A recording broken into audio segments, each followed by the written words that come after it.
중소기업의 든든한 동반자, 창업 벤처기업의 강력한 후원자,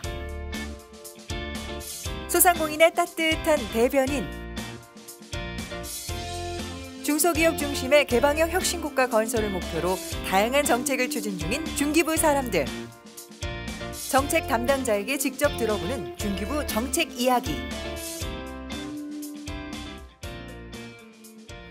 글로벌 시대, 중소기업의 우수한 기술력을 전 세계에 알리고 해외 진출을 돕는 정부의 역할이 강조되고 있는데요. 오늘은 중소벤처기업부 해외시장 정책관과 이야기 나눠보도록 하겠습니다. 알면 힘이 되고 들어두면 길이 보이는 인터뷰, 지금 시작합니다.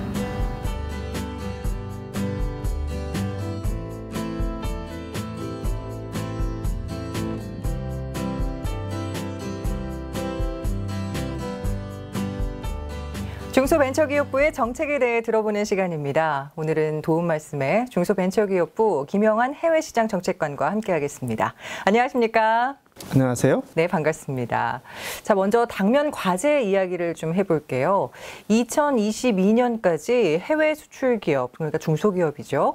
11만 개를 육성하는 것이 이 문재인 정부의 국정 과제인데 사실 좀 많지 않냐 이런 이야기도 있고요. 어떻게 이렇게 달성을 할 것이냐 이런 것도 좀 궁금해 하십니다. 어떻습니까? 네, 수출을 많이 하는 기업은 내수 위주 기업과 비교할 때 좋은 일자리를 더 많이 만들고 혁신 역량도 우수합니다. 예를 들면 수출 기업은 정규직 비중이 내수 기업보다 5% 정도 높고요. 매출액 대비 R&D 비중도 내수 기업은 한 1%대인데 수출 기업은 4.5% 수준으로 높습니다. 2017년에 수출을 하고 있는 중소기업이 약 9만 2천 개였는데 전체 중소기업의 2.6%에 불과한 실정입니다. 따라서 많은 수출 중소기업을 만드는 것은 국가 경제적으로 매우 중요한 일이고요. 이를 위해서 두 가지 일을 역점을 두고 추진하고 있습니다. 네. 첫 번째는 내수 기업을 수출 기업으로 전환하는 것인데요. 이를 위해서 수출 첫걸음 기업만을 대상으로 하는 영문 브로셔 제작이라든지 전시회 참가, 또 전자상거래 수출 지원 같은 다양한 사업을 운영하고 있습니다. 두 번째는 수출을 시작한 기업이 이제 중단하지 않도록 하는 것도 중요한데, 그렇죠.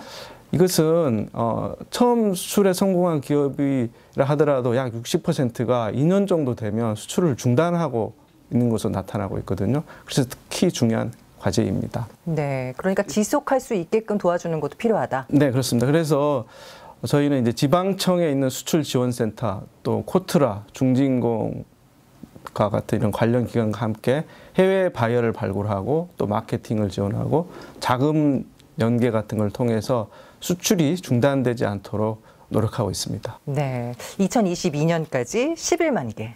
네. 예, 알겠습니다. 자, 그리고 몇 주 전이었습니다. 대중소기업 간 상생협력 생태계 방안을 발표를 했는데 그 해외 진출에 있어서도 대기업과 중소기업 간에 이제 뭔가 협력할 수 있는 분야가 있겠죠? 네, 네, 그렇습니다. 예. 중소기업이 혼자서 해외 시장을 개척하려면 많은 어려움에 직면하게 됩니다. 그래서 대기업과 중소기업이 힘을 합쳐서 해외로 진출하면 효과적인데요. 이런 점을 감안해서 저희는 대기업이 보유하고 있는 브랜드 인지도라든지 마케팅 역량, 또 글로벌 네트워크 같은 걸 활용해서 동반 진출하는 그런 사업을 운영하고 있습니다. 그래서 몇 가지 유형이 있는데, 첫 번째는 해외 프로젝트를 공동으로 수주하는 것입니다. 대기업이 해외에서 프로젝트를 수주하면 중소기업이 참여해서 함께 수행하는 형태인데요. 예를 들면 KT나 SKT 같은 통신업체들이 개발도상국가에서 통신망을 구축할 때 중소기업이 생산한 장비를 활용하는 방식이죠. 또 CJ, GS, 롯데 같은 대기업들은 지금 한 12개 국가에서 23개 정도의 홈쇼핑 채널을 운영하고 있거든요. 네. 그래서 여기에 우리 중소기업 제품을 이렇게 방송, 판매하도록 하는 것도 좋은 모델입니다. 또 요즘에 인기 있는 케이콘, 마마 같은 글로벌 한류 행사와 연계해가지고 중소기업 제품을 현장에서 이렇게 홍보도 하고 온라인 마케팅까지 이렇게 지원하는 방식은 중소기업들이 아주 좋아합니다. 네. 그래서 올해 한 1,000개 중소기업을 이런 그 방식으로 지원할 계획이고요. 현재 한 30개 정도의 대기업 공기업이 참여하고 있는데 하반기에 더 많은 기업들이 참여할 것으로 기대하고 있습니다. 네, 정말 더불어 상생한다는 게 여기서 딱 보여지는군요. 네, 그렇습니다. 네. 자, 그리고 요즘 물건 하나를 사더라도 그냥 사지 않고 전자상거래, 그러니까 온라인을 통해서 산단 말이죠. 네. 이게 전 세계적인 추세인 것 같습니다. 네, 그렇습니다. 그럼 우리 중소기업도 이 추세에 발맞춰서 좀 대응 방안이 있어야 될 것 같은데요. 네, 아주 중요한 일이고요. 글로벌 전자상거래 시장은 아주 빠르게 성장하고 있습니다. 그래서 전문 기관들은 한 2021년쯤 되면 B2C 거래 규모가 4.5조 정도 될 걸로 예상하고 있거든요. 근데 우리나라에서 이제 전자상거래를 이용해서 수출하는 중소기업은 한 12% 정도밖에 되지 않고, 이런 기업들도 수출 금액의 15% 정도만 온라인 거래에서 발생하고 있습니다. 근데 온라인 수출은 상대적으로 비용을 적게 들이면서 해외 시장을 이렇게 확대할 수 있는 장점이 있습니다. 그래서 정부가 다양한 시책을 이제 운영하고 있는데요. 첫 번째는 역량이 검증된 그 온라인 수출 전문 쇼핑몰을 이렇게 선발해가지고 수출 초보 기업들이 그런 기업들을 통해서 수출할 수 있도록 하고 있고요. 두 번째는 좋은 제품을 갖고 있는 중소기업이 스스로 쇼핑몰을 이렇게 만들어서 운영하거나 또 아마존, 알리바바 같은 그런 해외 유명 플랫폼을 이용해서 수출하는 것도 저희가 지원하고 있습니다. 또 이렇게 하다 보면 인력이 많이 필요하거든요. 그래서 저희가 저변 확대를 위해서 온라인 수출 기업들이 필요한 인력을 직접 선발해가지고 교육과정도 이제 스스로 편성 운영하게 하는 그런 역량 강화 사업도 올해 지금 새롭게 추진하고 있습니다. 그리고 한 가지 우리가 좀 관심을 둬야 할 게, 지금까지는 이 전자상거래가 B2C 중심으로 그렇죠. 성장해 왔는데 요즘에 이제 B2B 영역으로 확대되는 추세가 아주 이렇게 두드러지고 있습니다. 그래서 여기에 대한 대응이 중요하다고 판단하고 있고요. 저희는 그 해외 전시회 같은 걸 참석하려면 항공료, 뭐 숙박비 많이 내면서 이렇게 참여하고 있는데, 이런 오프라인 방식을 상당 부분 이제 대체할 수 있도록 온라인 B2B 플랫폼을 좀 고도화하고, 또 이렇게 다품종 소량으로 이제 그 온라인 수출이 이루어지는 형태가 많기 때문에 물류라든지 이런 그런 부분에서 중소기업들 애로사항이 많습니다. 그래서 저희가 국내외 거점을 구축한다든지 해서 B2B 전자상거래 시장 확대에 대한 대응책을 저희가 마련하고 있습니다. 네, 여기서 말씀해 주신 그 B2C라고 하는 것은 기업과 소비자 간이라고 생각을 하면 되고요. 그리고 B2B는 기업과 기업 간이라고 이해를 하면 되겠습니까? 네, 그렇습니다. B2B 거래의 특징은 처음에 이제 그 의사결정하는 데는 뭐 다소 협의도 필요하고 기술적인 측면도 검토해야 되고 하는데, 그 대신 이제 계약이 체결되게 되면 대규모 거래가 일어나기 때문에 중요합니다. 그렇군요. 자, 그래요. 이 수출 중소기업들을 위한 정책이 사실은 있어 왔습니다. 네. 작년에도 보니까 수출 바우처 사업이 있던데요. 이게 어떤 제도입니까? 네, 그거 재밌는 프로그램인데요. 중소기업이 수출을 하려면 많은 준비가 필요합니다. 아시다시피 해외 시장도 조사해야 되고, 제품에 대한 뭐 영문 카탈로그도 만들어야 되고, 또 필요하면 해외 규격 인증도 따야 되고, 또 마지막 단계에서는 뭐 수출 계약서도 작성해야 되고, 그 과정에서 통번역도 필요하고 아주 해야 될 일이 많습니다. 근데 과거에는 이런 다양한 분야에 대한 지원 사업들이 따로따로 운영됐거든요. 또 그러다 보니까 기업 입장에서는 어떤 지원 사업이 어디에서 운영되고 있는지 되게 알기 곤란하고, 지원 기관들 사이에서도 이렇게 서로 칸막이가 돼 있어서 경쟁이 없었어요.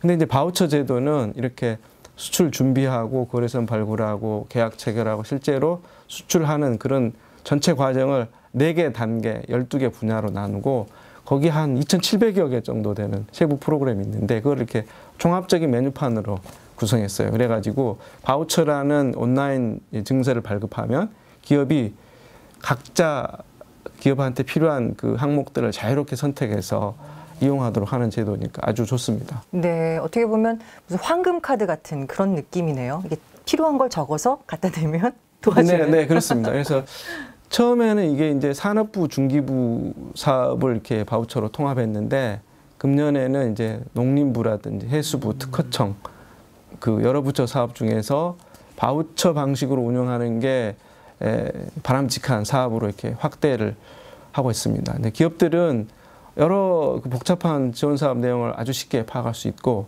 또 공급자들이 서로 이렇게 경쟁을 하게 돼서 서비스 품질이 개선되는 그런 효과가 있습니다. 그렇군요. 이야기를 계속 듣다 보니까 정말 운동장을 좀 넓게 써야겠다라는 생각이 듭니다. 이 국내에 국한될 것이 아니라 전 세계적으로 눈을 돌리면 더 많은 이익을 창출할 수 있으니까요. 그래서 그런데 그 새 정부의 신남방 그리고 신북방 정책 추진이 지금 계획되어 있지 않습니까? 여기랑 또 발맞춰서 해야 될 일들이 있을 것 같은데요. 네, 그것도 중요한 과제인데요. 수출이 우리나라에서 경제에서 차지하는 비중이 매우 높습니다. 네, 그렇기 때문에 특정 지역에 이렇게 의존을 많이 하고 있으면 문제가 발생할 수 있습니다. 예를 들면 최근에 사드 사태로 인해서 중국 시장에서 소비재 수출이 부진했는데 그것이 이제 그런 사례가 될 수 있겠죠. 신남방 정책은 아세안 10개 국가 또 인도하고 연계를 미국, 중국, 일본 등과 같은 수준으로 이렇게 격상시키려는 것인데요. 네.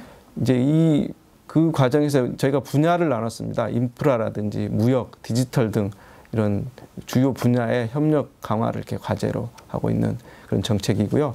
신북방 정책은 대상 지역이 러시아의 극동 지역, 중국의 동북 삼성, 중앙아시아, 몽골 같은 그런 경제권과 협력을 강화해가지고 유라시아 진출 기반을 확보하려는 것인데요. 여기에는 이제 자원에너지, 농업, 조선, 농수산 등과 같은 소위 그 사람들이 나인 브릿지라고 하는데 그게 이제 주요 협력 분야입니다. 중기부에서는 신남방, 신북방 정책을 통해서 중소기업 스타트업의 해외 진출을 이제 확대하기 위해서 여러 사업을 하고 있는데요. 첫 번째로 과거에는 중국 시장으로 그 수출 지원 사업이 운영됐습니다. 그래서 그걸 차이나 하이웨이라고 했었는데 이거를 저희가 아시안 하이웨이로 개편해 가지고 아시안 국가의 수출을 지원하고 있고요. 또 베트남, 인도네시아, 태국 같은 그런 나라에 기술을 매개로 한 협력 사업을 이제 확대하기 위해서 기술 교류 센터도 운영하고 있습니다. 그리고 우리 기업이 이제 해외에 진출하다 보면 초기에는 아주 그 시간과 비용이 많이 듭니다. 그래서 초기 정착을 돕는 수출 BI를 이제 세계 각국에 운영하고 있는데요. 태국이나 미얀마 같은 곳에 이런 수출 BI를 추가로 설치하고 있고요. 또 아까 말씀하신 북방경제협력위원회 이게 이제 그 신북방 정책을 이제 추진하는 어떤 협의체인데요. 여기와 협력해가지고 러시아 월드컵 다가오지 않습니까? 그때 그렇죠. 그런 계기에 한 러시아 스타트업 교류 행사 같은 것도 개최할 예정입니다. 그렇군요. 사실 지금은 우리나라가 경제 대국으로 불리지만 예전엔 좀 힘든 시기도 있었습니다. 지금 그래서 그 개발도상국과의 상생 협력이라든가 우리가 갖고 있는 기술을 좀 도와준다든가 이런 방향으로 나아가는 그런 정책도 좀 있을 것 같은데 어떻습니까? 네, 그렇습니다. 우리나라 대기업들도 뭐 한 3, 40년 전에는 아주 작은 기업이었습니다. 근데 이런 기업들이 성장하는 과정에서 우리나라 경제가 세계에서 가장 빠른 산업화를 이루었지 않습니까? 네. 그래서 이제 많은 개발도상국들이 자국의 산업 발전을 위해서 우리나라 중소기업의 육성 정책과 경험을 배우고 싶어 합니다. 특히 부로 승격된 이후에 주한 외국 대사관이라든지 동남아, 중동, 뭐 중남미 여러 국가에서 이런 요청이 아주 많아지고 있습니다. 그래서 이제 우리나라가 발전 경험을 공유함으로써 아주 우호적인 관계를 형성하고 또 우리 중소기업 해외 진출하는데 유리한 여건을 이렇게 형성하는데 그 날리지 쉐어링 프로그램으로 보통 KSP라고 하는데 그게 아주 그 효과가 있습니다. 그동안에 기술 평가라든지 혁신형 중소기업 인증 같은 이런 일부 분야에서 정책 경험 공유 프로그램이 진행된 적이 있었는데요. 이걸 좀 보다 체계적으로 발전시킬 필요가 있습니다. 그래서 저희가 현재 중소기업 연구원을 중심으로 중진공, 기보, 소진공, 창진원 같은 유관기관이 분야별로 각자 기관 소관 사항에 대해서 정책 전수 모델을 체계화하는 그런 작업이 진행되고 있습니다. 앞으로 이런 결과를 바탕으로 개발도상국과 협력을 강화해서 우리 중소기업의 해외 진출이 원활하게 이루어지도록 노력하겠습니다. 네, 해외 진출을 앞두고 있는 중소기업에게 적극적인 지원을 해주시겠다. 네, 그렇습니다. 맞죠? 네, 알겠습니다. 자, 오늘 도움 말씀에 중소벤처기업부 김영환 해외시장 정책관과 이야기 나눴습니다. 오늘 말씀 고맙습니다. 네, 감사합니다.